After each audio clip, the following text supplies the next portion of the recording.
When I was on the way home, I suddenly spotted a luxury car worth over $1 million parked on the street. I felt extremely curious and walked straight over to it. I tried pulling the car door open, but what I didn't expect was that the car was actually unlocked. I quickly got inside and searched for valuable items in the car, but in the end, I only found a pair of sunglasses. However, when I tried to leave, I discovered the car door was locked. I frantically slammed against the car door and wrapped my jacket around my fist, pounding on the rear window like crazy, but it had no effect whatsoever. I tried every method I could think of, but they all ended in failure. Suddenly, the phone in the car started ringing. I felt terrified and didn't dare answer it. I rummaged through the toolbox and found a wrench, then started hammering at the window, but it still had no effect. I wanted to remove the car door to escape, but accidentally cut my arm in the process. By the time I had completely dismantled the door, I found there was a metal plate sandwiched inside the door panel. I tried calling for help, but my phone had no signal at all. This made me start to break down. In desperation, I could only answer the car phone. A stranger's voice came through the car's communication system.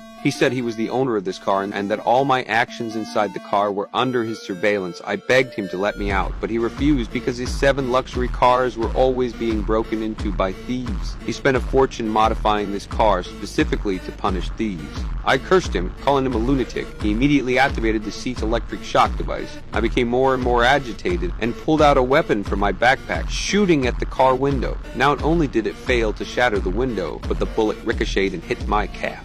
Just as I was about to give up struggling, a beautiful woman walking by suddenly appeared outside the car. I immediately started shouting for help as loud as I could, but no matter how loudly I screamed, she couldn't hear my voice before my tears could even fall. The car owner activated the electric shock device again. Then he mercilessly hung up the phone, leaving me alone in the car to fend for myself.